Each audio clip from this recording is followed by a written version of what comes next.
And here we go. So, y'all, I'm gonna be real. This doesn't even work. I wanted to use this, to be official tissue, but I don't have the microphone cable. It is missing for some reason. So, nonetheless, the show must go on.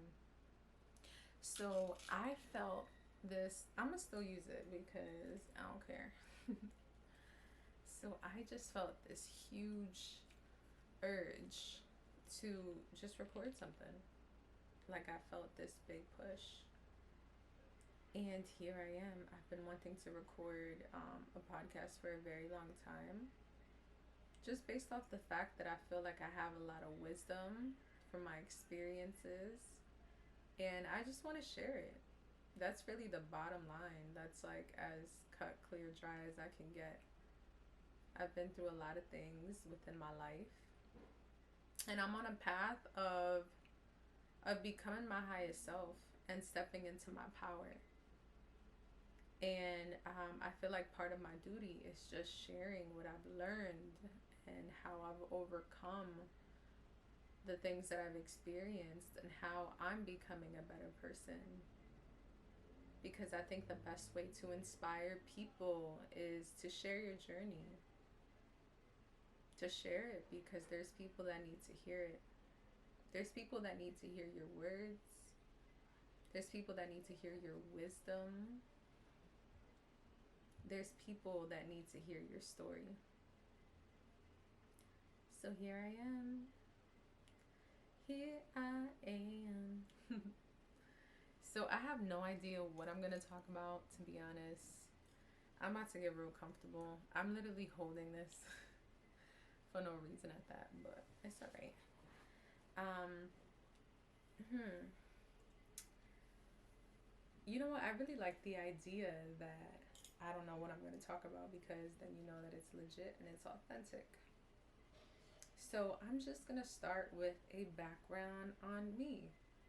My name is Janides. My mother named me Janides, but I know a lot of people know me as Janaris. I do go by both here and there. But I'm stepping into my authentic name. I also go by Muse. Muse is my poet name. I am an artist. And I just recently actually discovered that I was an artist. And I discovered it because I was going through so much shit.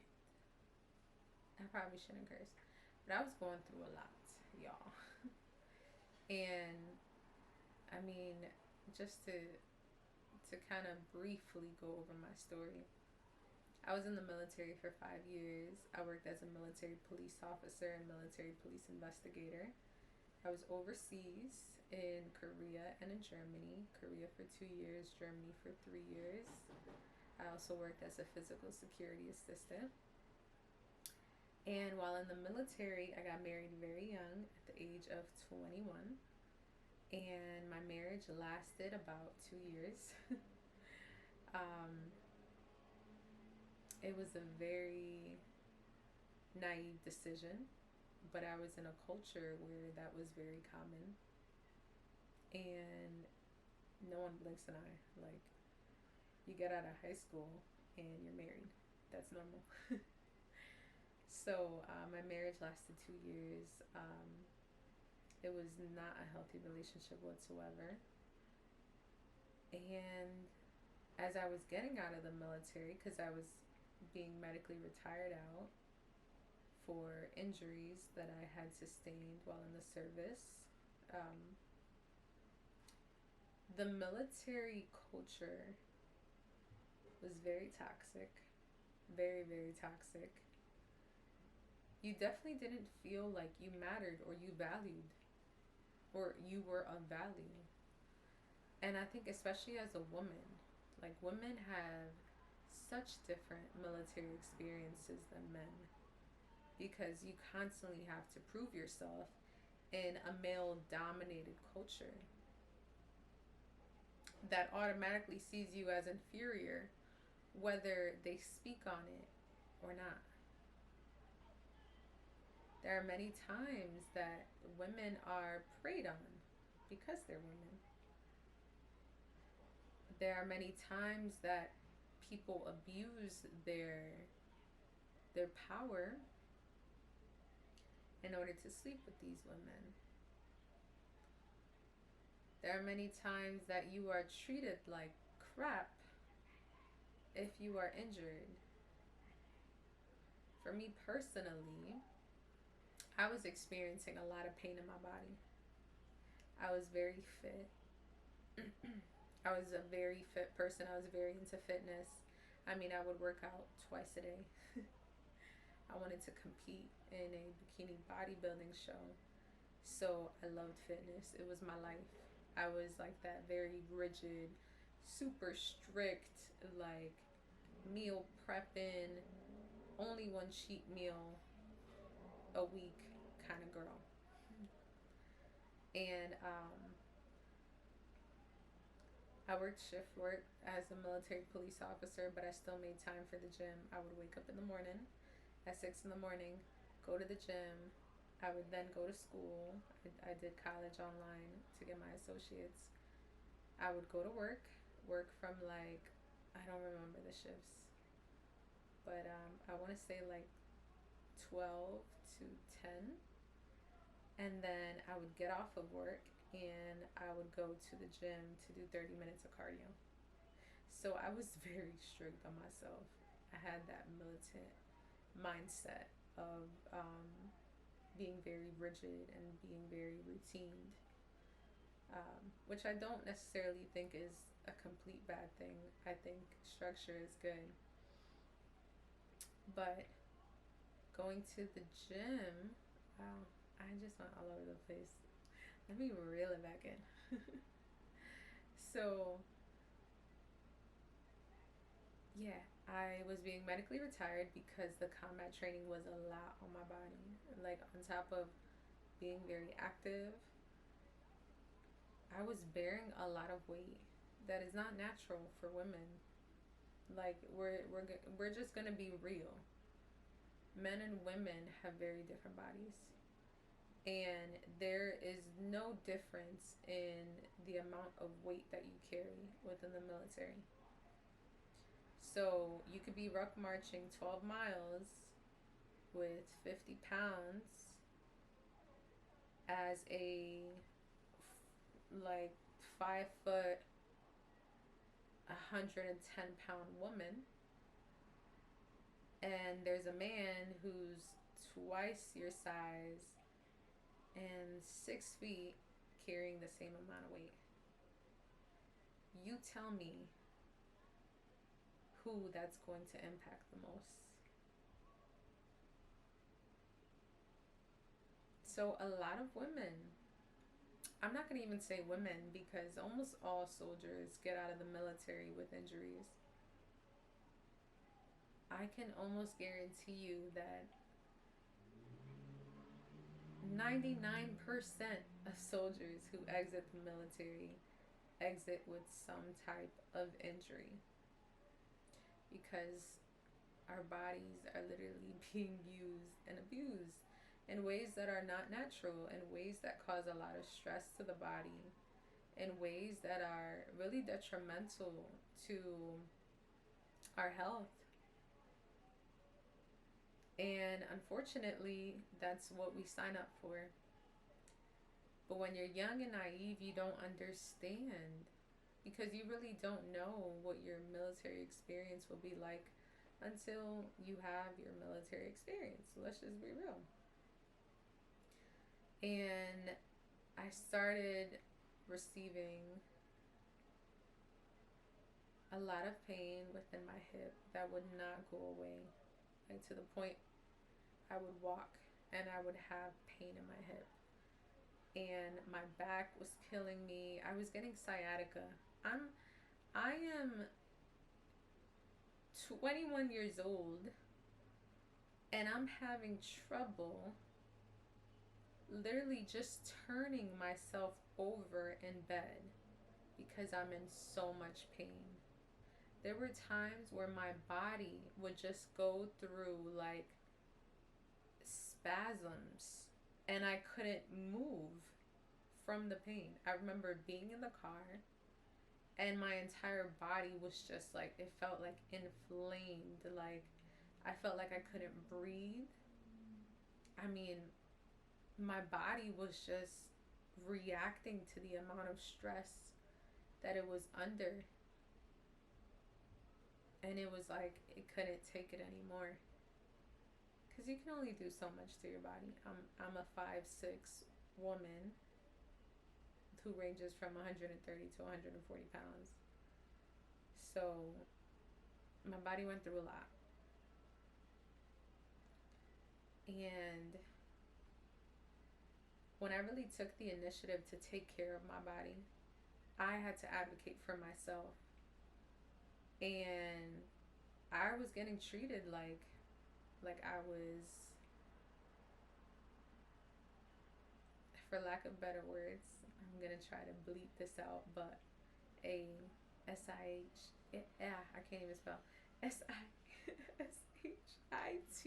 bag, an SHIT bag, simply because I was trying to take care of my health. But unfortunately, that is the culture within the military. Is if you get on a profile, and a profile is like a medical exemption from the doctor, like you're placed on limitations because you have some type of injury or you're experiencing some type of pain. So once you do that, you're looked at as like, oh, like you're useless, you're worthless to them, like, or you're a shammer, or you're just trying to get out of stuff, or I mean, the list goes on. And there were so many times where I was in either the platoon sergeant's office or my commander's office simply because I was just trying to take care of my body. But none of them cared. None of them. None at all. There were times where we were going to the field like every single week. And by then, my body was just going through a lot. And I couldn't take it anymore. So I wanted to go to a physical therapist, which is usually the first stop when you're in the military. Like when you go through like military medical evaluation, they send you to a physical therapist before anything. Well, I couldn't even go to my physical therapy appointments because they were making me cancel them. So I'm over here trying to get better, and instead they're canceling my medical appointments for me to get better. And then they're treating me like crap because I have appointments. So there was a lot going on, honestly. It's like all slowly coming back to me. It's been so long since I've actually spoken about this. But so yeah, I remember I was supposed to go to the field and I had an appointment and they wanted me to cancel it. So, I told them like, well, I'm trying to get better. I'm trying to prioritize my health because if I don't, then who will? And I've had to cancel appointments already. So that prompted me to end up in the commander's office where I told her the same thing about my squad leader making me cancel my previous appointments, and he got chewed out. And from there, I just think he has something against me. Like, since I basically got him in trouble for being honest. But the truth is, despite me being my only advocate and my biggest advocate, I was being seen as the problem. And it's unfortunate because I genuinely feel like I left the military with them thinking that I was just like BSing. But trust me, it is still something that I am living with. I'm still trying to take care of my body. I'm still trying to ease the chronic pain that I feel that is not normal for a woman of my age. You take anyone from regular society and you put them through that amount of training, through that amount of stress, their bodies are going to feel it. And unfortunately, it doesn't matter if you were only in the military for 5 years or 2 years. A lot of that stress, especially on a woman's body, is something that could really affect them long term. So it's definitely been part of my journey to overcome that, to heal my body, to release also the mental stress that being in the military had on me as well. Because not only was I in the military, but I was a military police officer. So naturally, you're being trained to always be very hyper vigilant. But within that hypervigilance is actually a form of anxiety and fear, because you're trained to react to things that require you to activate your fight or your flight. So naturally, you're in this constant state of over awareness. So when you get out, now everything is anxiety inducing in a way, because you're so used to this fear kind of training. So when I got out, I felt like, for one, I joined the military at a very impressionable age where I didn't even know who I was. So now you take someone who doesn't know who they are, who doesn't necessarily know what they want to pursue because they're young. Come on, 18, like no one knows what they want to do at 18. You shouldn't want to know, because you got a lot of life to live. You got to let yourself figure it out. You take someone who's impressionable at that age, and then you put them in an environment where they are being completely mentally and psychologically broken down. That is literally the point of boot camp, is to break you mentally so that they can program you in a way where you become submissive to their commands, so that they can train you to take commands on demand. So you lose your ability to really have free will, because you don't necessarily have a voice. You don't necessarily have the ability to make decisions until you've been in the military for years, until you become of a higher rank, until you become a sergeant. But even as a sergeant, you really don't got a lot of pull, because you're only in charge of a team. But then there's so many other factors, because it also depends on the leadership that you're around. It also depends on the job that you're in. There's so many factors, all to say that regardless, because even the staff sergeants, even the sergeant first classes, they all answer to someone. They all answer to someone. So you're in an environment that really doesn't allow you to expand as an individual, because the whole point is to uniform you in a way where everyone is the same. So you never really get to expand on what makes you unique, what makes you special, what are your true talents, what are your true strengths. And honestly, within the military, I really lost my creativity. because creativity isn't honored. It it just doesn't, creativity doesn't really go within a militant culture, especially as a military police officer. Like, where does it fit? Nowhere. Nowhere. So I really lost my ability to be creative. And when you lose your creativity, you lose yourself, because your creativity is your uniqueness. Your creativity is your superpower. It's that part of you that is godlike. It's that part of you that is the creator.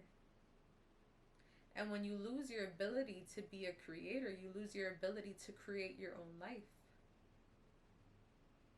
to create your own ideas, to create your own thoughts.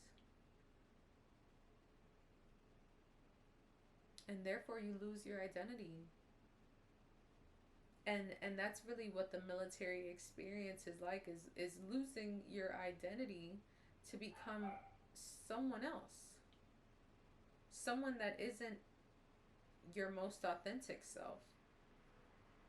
So my military journey, I should say, my journey outside of the military was really me becoming me.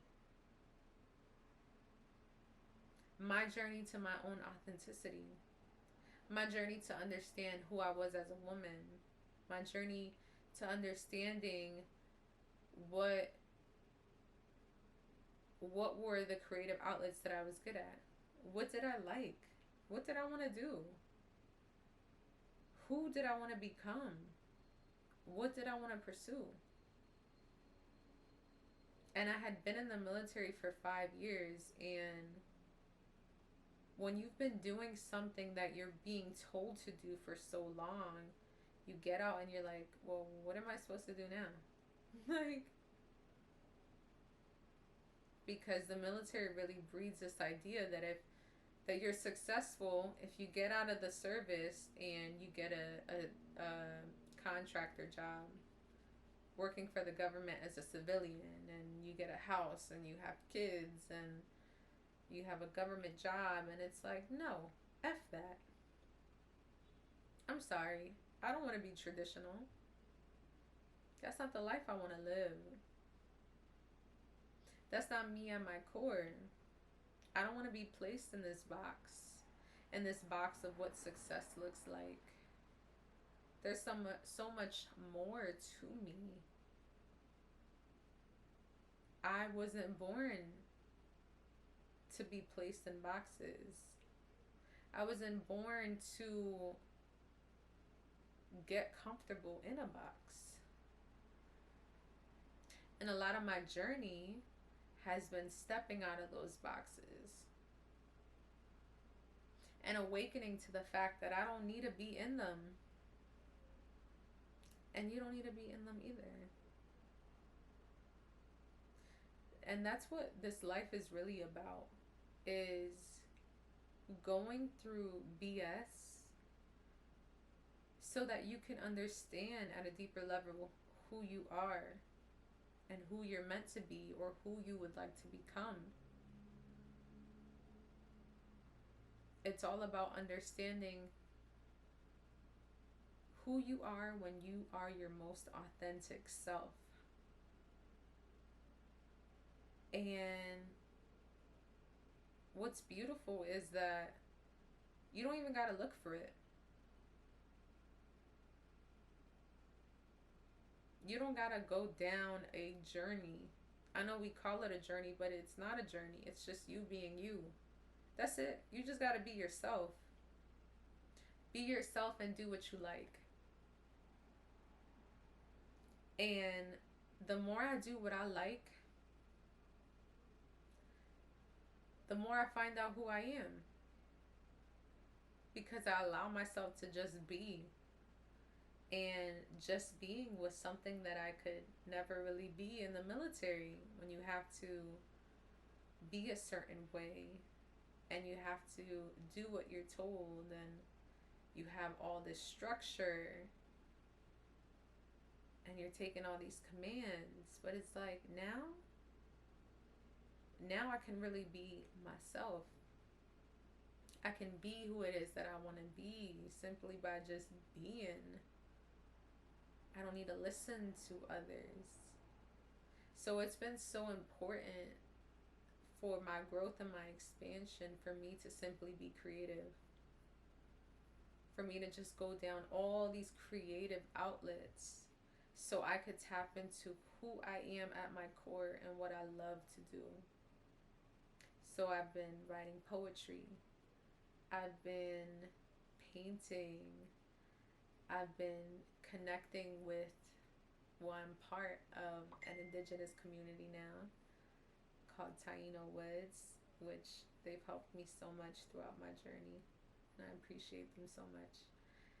I've been, I mean, I've been traveling, like, I've been getting into yoga, and like, I'm trying all these new things, and it feels amazing because it's like every day I learn more about myself. So, to wrap it all up, that was a little bit about me. But the message is to try new things and get out your comfort zone so that you could understand yourself in a deeper way. And I personally feel like the best way to really know who you are is to try a lot of stuff. Go be creative. Go do something new. Go do something different. You want to go dancing? You want to take a dance class? Honestly, because I do. Go do it. Who knows? You might be an amazing dancer. I've been singing. I didn't even know I could sing. I love my voice. You might be a singer. Go sing. Go to a singing class. You might like pottery or like, I mean, the world is yours. It is yours. It is yours to have fun. So go have fun. Go have fun doing all the things that you like, doing all the things that you love, doing all the things that keep you creative. Because when you are creative, you really tap into who you are, into your creator. And that's what we are. And that's what we're meant to do in this life, is to create. To create our dreams. And to stay true to who we are as creators. So, I just want to say, keep creating and be creative. And have fun. That is all. Thank you, y'all, for listening. I appreciate y'all. If you stayed the entire time to the end of this video, I love you. Okay? Kisses to you. But yeah, this is my first video, a little bit about me, and there is more to come. So I hope you subscribe. Actually, you will subscribe because it's right down there, and all you gotta do is click. So just click. Thank you. So yeah, I'll see ya on the next video.